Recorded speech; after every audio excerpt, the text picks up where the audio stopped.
Hola, el día de hoy vamos a mirar cómo tomar apuntes, ya que esta es una técnica de estudio y una estrategia que nos piden los profesores en las diferentes clases. Aparte de eso, también vamos a mirar un nuevo formato que le llamamos las notas Cornell, que vamos a utilizarlas para las próximas clases virtuales en nuestra asignatura. Bienvenidos.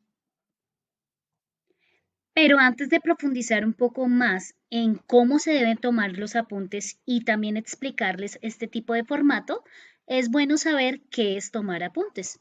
Dentro de esta definición es el acto de escribir los puntos más importantes o sobresalientes de una clase o algo que estamos leyendo o que estamos viendo. O sea, es importantísimo esa característica. Aparte de eso, también cuando tomamos apuntes son todas aquellas anotaciones que nosotros como estudiantes o la persona en general realiza de lo explicado o lo expuesto por nosotros los profesores en el ámbito de la clase, como también todas aquellas anotaciones o inscripciones que el estudiante realice durante la lectura de un texto o el análisis de un gráfico. También, por ejemplo, cuando subrayamos algo en el texto, también lo podemos conformar como una toma de apuntes. Al tomar apuntes, no nos debemos olvidar de algunas ventajas o algunos puntos o aspectos positivos de este proceso. Una de las primeras ventajas es que aumenta nuestra capacidad de prestar atención, ya que mientras el profesor está explicando, yo tengo que estar en la capacidad de captar las cosas más importantes y al mismo tiempo escribir lo que yo entienda o comprenda de esa explicación. Aparte de eso, nos ayuda a memorizar mejor porque si hacemos el proceso efectivo, podemos repasar nuestros apuntes y memorizamos los conceptos más sobresalientes de lo que nos estén explicando, de lo que esté leyendo o de lo que esté viendo. También cuando revisamos nuestros apuntes o cuando tenemos todo un compilado de apuntes, son un valioso elemento para repasar los temas que estamos viendo en ese momento de la clase. Si yo hago unos muy buenos apuntes o están bien elaborados, constituyen un principal material de estudio y no hay necesidad de pedirle ayuda a un compañero, aunque eso también es válido. Y por último, otro aspecto positivo de la toma de apuntes es que permiten retomar la explicación del profesor cuando yo no entienda algo. Obviamente, después del proceso de toma de apuntes, si persisten las dudas, pues para eso están los canales de comunicación y estamos nosotros aquí dispuestos a resolver cualquier pregunta que ustedes tengan. Sin embargo, para tomar apuntes hay que tener en cuenta ciertas cosas porque no todo lo que yo escribo es un apunte o es algo importante. Entonces, al tomar apuntes no se reproducen literalmente las palabras del profesor. Cuando vemos aquí una presentación en diapositivas, no es necesario escribir todo lo que está dentro de la diapositiva. Lo que debemos hacer es escoger lo más importante, expresarlo con el menor número de palabras, incluso con nuestras mismas palabras, si es posible, para que nosotros podamos comprender mejor la información. Durante la explicación que hace el profesor, pues primero es escuchar atentamente lo que el profesor dice y ahí sí después tomar apuntes de lo que me está explicando. Luego pienso en lo escuchado para terminarlo escribiéndolo con nuestras propias palabras. A veces los apuntes pueden estar desordenados, pero después yo puedo corregir todo lo que aquello que esté incompleto o que esté en desorden. Aquí, teniendo en cuenta esto que estoy diciendo, otro de los aspectos a tener en cuenta es que en los apuntes debemos anotar ideas completas para que cuando yo repase el tema que estoy viendo, no me generen más dudas de las que ya tengo. El último consejo es que siempre que sea posible, pues hay que dedicar algunos minutos para revisar los apuntes. Siempre hay la importancia de hacer ese tipo de revisión, no solamente a nuestros apuntes, sino a las tareas que entregamos y a las actividades que hemos hecho. Esto es útil para completar cosas que nos faltan, para reescribir notas que están confusas, para mejorar cosas de ortografía, etcétera, etcétera. Elementos importantes a la hora de tomar apuntes. No obstante, hay formatos que nos colaboran a organizar la información y este es el formato que vamos a utilizar para este tercer periodo, que son las notas Cornell. Antes de explicar este formato los vamos a utilizar en las clases virtuales y estos se deben entregar después de ellas, pero vamos a mirar cuál es el origen de este tipo de formatos. Esta técnica de estudio, como lo dice el subtítulo, es un sistema de toma de apuntes creado en la década de los años 50 por Walter Polk, que fue un profesor de educación en la Universidad de Cornell. Por eso el nombre de Notas Cornell. Este señor recomendó el uso de este sistema, de este formato, en el libro de How to Study in College, es decir, cómo estudiar en la universidad. Muchas de las universidades vieron el éxito de la estructuración de este formato en la toma de apuntes y por eso se convirtió en una técnica de estudio y se llamó Notas Cornell porque la fueron difundiendo en diferentes universidades de Estados Unidos.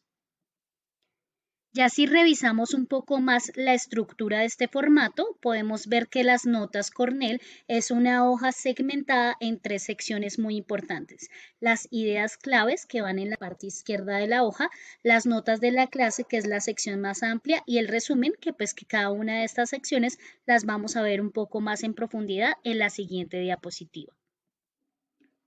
Acá en esta imagen podemos ver cuál es el diseño de las notas Cornell o el esquema de este tipo de apuntes.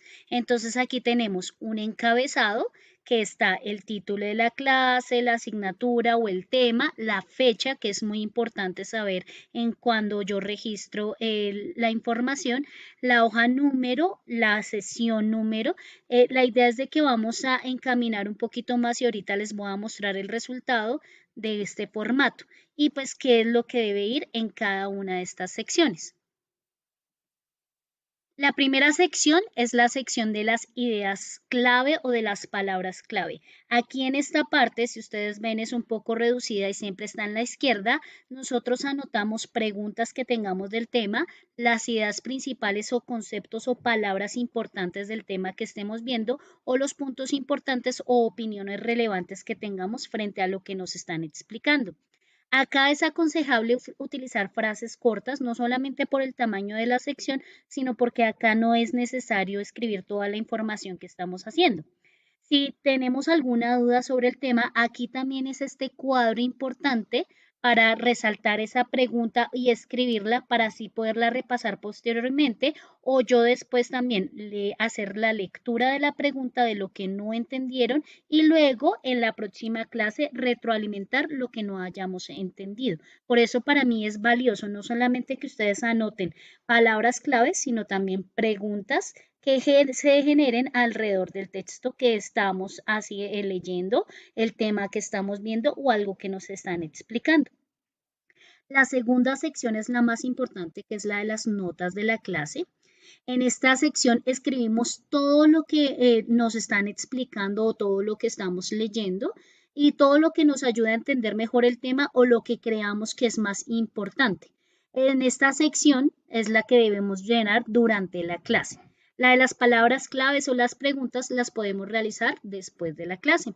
Durante la clase, estas notas aquí podemos registrar fechas, frases importantes, el desarrollo de las ideas o los conceptos que me estén explicando. Si, por ejemplo, es una clase de matemáticas, pues las fórmulas que me estén dando el profesor, ejemplos, dibujos, bibliografías, esquemas como mapas conceptuales, mapas mentales.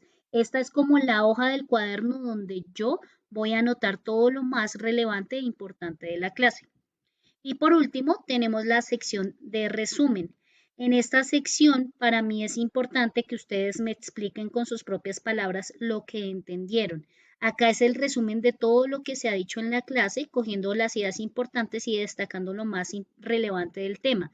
Pero acá en este resumen, lo que yo quiero que ustedes hagan es que con sus propias palabras me expliquen el tema de lo que se vio en la clase virtual o también con sus propias palabras digan lo que entendieron sobre lo explicado en esa sesión en particular. Este es el formato que vamos a utilizar para las notas Cornell. Ustedes lo pueden hacer o lo pueden diligenciar de manera digital aquí en el programa de Word o también lo pueden hacer a mano en hojas cuadriculadas o en hojas blancas como ustedes les convenga. Pero lo importante es que siempre tengan las secciones que vamos a ver a continuación de a poco. Entonces, en la primera parte tenemos el encabezado con el nombre completo, el grado, el tema que estamos viendo en este caso, o por ejemplo el tema de la clase del día, o sea, el tema principal, el número de las sesiones, entonces para saber en qué orden de clase vamos en este tercer periodo y sobre todo la fecha para que nosotros tengamos una memoria cronológica de cómo estamos de clases o cuántas clases hemos tenido en todo este periodo. Como lo veíamos en la diapositiva, pues este formato tiene 3 secciones. La primera es las ideas claves y preguntas, que como les decía está en la parte izquierda, luego las notas y luego al final el resumen. ¿Qué pasa? Es importante que llenemos todas las 3 secciones, no hay que dejar nada en blanco. En esta sección de las ideas claves y de las preguntas, siempre si escribimos una pregunta frente al tema, tratemos de resolverla o buscar en otras fuentes para responder esta pregunta. Si realmente no la entendí, pues entonces la dejaremos aquí en esta sección y yo en la próxima clase resolvería la pregunta. Aquí me estoy dando cuenta qué tanto entendieron y qué tanto no, y pues para hacer una retroalimentación de todo lo que no entendamos, porque pues hay otra persona que podría estar teniendo la misma pregunta que yo. Aquí en las notas entonces es todo lo que explicamos y pues seguir los consejos que ya estábamos viendo antes en las diapositivas. Recordar que no hay que escribir todo lo que digamos, sino las cosas más importantes, ya que este formato nos ayuda a organizar un poco más y de manera visual las grandes cantidades de información que nos llegan en las diferentes clases. Al terminar, digamos que esto lo podemos hacer en la parte de la sección de ideas claves y preguntas, lo podemos hacer después de la clase, diligenciarlo. Las notas sí van a ser durante, podemos tener un borrador como ya lo he dicho, y luego un resumen después. Como en la presentación les estaba explicando, en la sección del resumen yo anoto con mis propias palabras todo lo que yo entendí, pero también me puedo guiar con algunas preguntas de qué aprendí, qué entendí, cómo puedo aprender ese tema de otra manera, lo que más me interesó de la clase. Entonces, acá también no solamente vamos a abreviar toda la parte de la sección de las notas, sino aquí para mí es lo más importante si entendieron o no y qué comprendieron y qué no. La idea es, la idea es de que ustedes con sus propias palabras también hablen del tema que estamos viendo en ese momento de la clase. En el caso tal de que como esta sección es la más amplia de nuestro formato, si por ejemplo no tuvimos el suficiente espacio para anotar, entonces pues lo que podemos hacer no es por ejemplo repetir el mismo encabezado, sino también anexar una hoja de más con las partes de las secciones, sobre todo de las notas y el resumen. Igual para acá, si aquí este espacio no nos cabe, entonces podemos voltear la página y simplemente anotar el formato como lo veíamos en la diapositiva con solamente estas 3 secciones sin necesidad del encabezado que está aquí en la parte de arriba. Para finalizar, pues voy a recordar ciertas pautas. Este formato de notas Cornell es otra forma de organizar nuestros apuntes diferentes a los que tenemos en el cuaderno y también nos ayuda a repasar muchos temas que estamos viendo en las clases virtuales. Estos formatos y estas hojas van a ser calificables, entonces para que por favor estemos muy pendientes también de las clases virtuales que vamos a programar en clase de español de hoy en adelante. Espero que esta información les sirva y nos vemos en una próxima ocasión. Chao.